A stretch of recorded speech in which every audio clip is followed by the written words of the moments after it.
它是当前全世界最火的绿色小鸟多儿。这位是这只戏精小鸟的幕后主脑。I know this is your first time being interviewed in China. Yes. 这只鸟出自于一款以游戏为逻辑的语言学习软件，它以颠覆常理的营销方式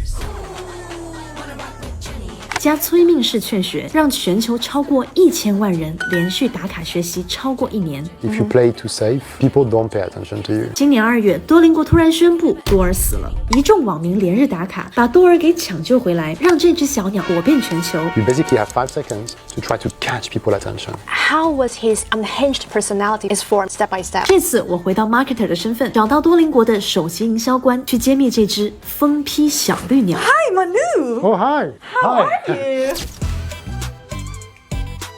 Let's take a seat. Yes, thank you. Wow, I like the huge muskets. Yes, the superstar of TikTok and of The Office. Yeah. The Door is Dead is one of the most sensational campaign of the year. I think it's a very successful word of mouth marketing. Since a lot of my friends, they literally got to discover this app through the campaign. That's great. So I wonder where this crazy idea come from. I think what happens is that people who have a long streak, they get to meet Duo on a daily basis. Because there is such an emotional connection with the mascot, with the product, when we announced that Duo was dead, it's almost like if your pet dog died one day, right? So it just creates a very strong emotion.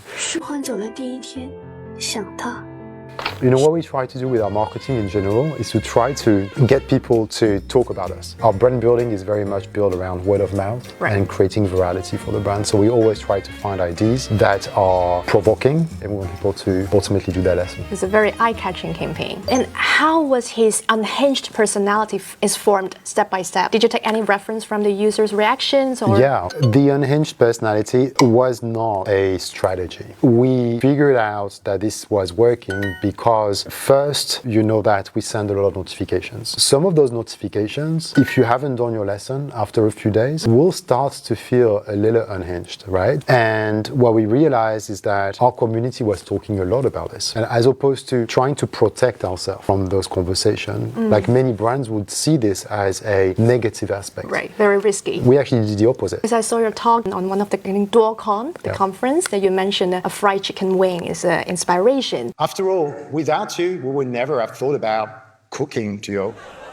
Yeah, exactly. I mean, people, because the owl is so persistent, always want you to come back and do your lesson. Yeah. Some people say, oh, one day I'm going to take this owl and I'm going to fry it and I'm going to eat it. We're like, okay, that's what they like about our brand. Right. Let's lean into this and let's try to push harder and just be where the community is and try to entertain them and show that as a brand, we can have the same sense of humor. I think it really shows that making a brand more relatable and playful can really drive engagement. 除了可爱的多儿，多邻国还有一个极具个性，还时不时给你翻个白眼的角色，那就是拽姐。下集节目见，或者不见。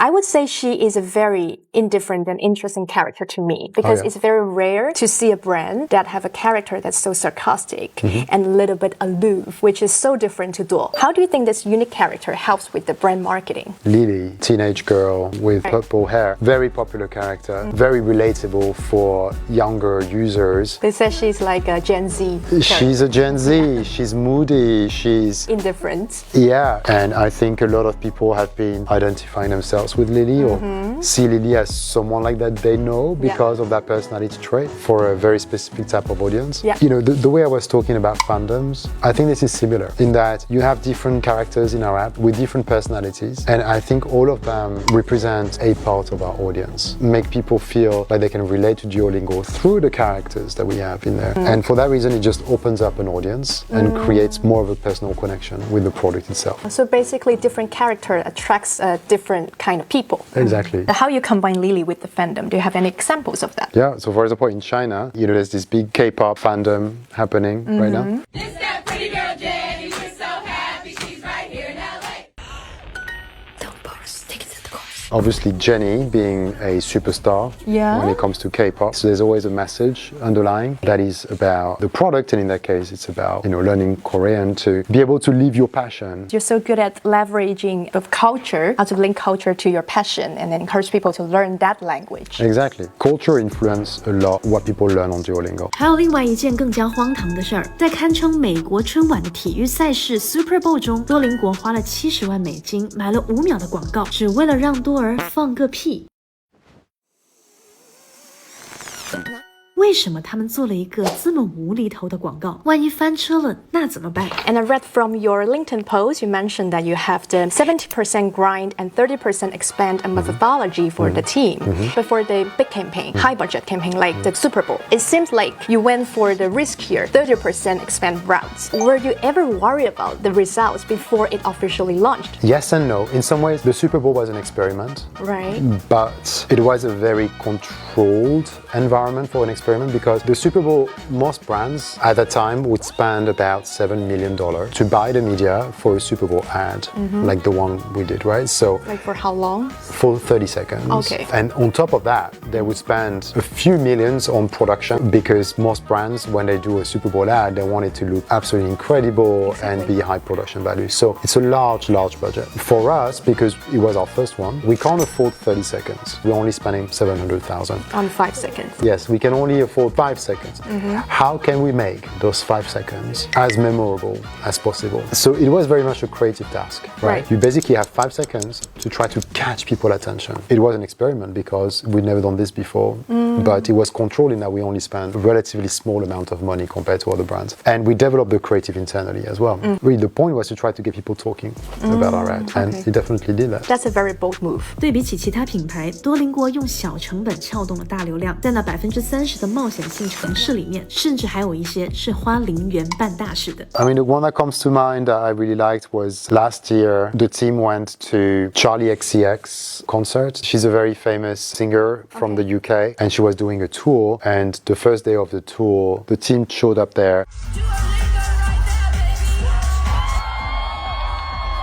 I love this because it's very scrappy, it's very stunty, a very creative idea as well. Was it planned or is it a spontaneous move without communicating with the singers team? No, we didn't communicate with the singers team. We just turned up there. So it was a stunt. Most brands would have looked at, okay, I want that artist to talk about my brand. I'm going to go and spend a lot of money. Our solution was to approach that from a creative standpoint. How can we get her to acknowledge our brand? And this is obviously the 30% expand. Yeah, it's part of the experiment. Yeah. Very interesting. It's the expand. 作为市场营销人，我特别好奇，他们有着怎样的花钱原则？ You also mentioned that money cannot save bad ideas and Right. creativity is more important than budgets. Yes. But for example, with the Barbie premiere, you only spent $300 USD on props. Yeah. Whereas for other brands, if they have the same opportunity, they might have already spent heavily to generate the same buzz. So what's your approach allocating your marketing budget, and where do you spend your big budget on? I think if you start looking at problems with a money lens, a budget lens, you don't end up doing good work. And I think that's what most brands tend to do. It's easy to spend budget on problems that are, let's say, awareness. You end up basically using money as a way to achieve your objective, as opposed to thinking about your objective and how to address that creatively. That's why I always try to get my team to not think about budget first, think about idea first, and if this idea has real strong potential, then the budget comes on top of that, right? Okay. So it's never budget first. It's always idea first, and then budget comes as a support. 这下看出来 ，creativity 是整个营销的核心。但万一遇到创意枯竭的时候，又怎么办呢？ But were there any moments where you felt the whole team, the lack of inspirations? So how do you handle that? We are quite different from other marketing teams where usually you have a creative department. In my team, I don't see it this way. The way I say often to the team is that every single one of you have something unique to bring to our brand. You have fandoms, you have passions. You are able to bring ideas that allow us to connect to a different audience. Right. So, we've got people in the team that are fan of K-pop, and they're not necessarily in creative roles, right? Oh, that's where the K-pop content comes from. Right, because they understand K-pop very, very well. When we out of creative ideas, we look into the different fandoms that sits within the team, and that becomes an opportunity for us to source new ideas. Yeah. And from my marketing experience, I know that a lot of big brands, they are usually very careful with what they post on social media. Sometimes it could even take a couple days to approve a content. During the impending TikTok ban situation, your team has managed to post 8 pieces over 7 hours, which has created a lot of excitement around learning Chinese. Welcome, TikTok refugee. 欢迎洋斗难民. I've been wondering, how's the internal approval process like in your team? There is very little approval process in the team because the team that works on our social account is a very small team. They've been working on the brand for some time and they really understand our brand tone. We've also made mistakes along the way with that same team. And I think the learning process has been it's a lot better than the approval process. So I don't approve every single post that go out. But if the team feels that something is on the line, they know they can come to me and they will come to me. And that's the best relationship you can have. This is the best working environment for any marketing team because it allows you to be creative and it allows you to move fast. You know, the TikTok ban, if you had, let's say, 5 layers of approval you just miss the moment. Exactly. I think after this conversation, what makes me the most impressive is that you give a lot of freedom to the team. You respect them a lot, and that leads to very quick and fast actions. And those actions actually bring to different levels of impression and awareness. So that's very impressive. Yeah, that's exactly right. Thank you so much, Manu. Thank you. My pleasure having this conversation with you. Likewise, thank you for the great questions.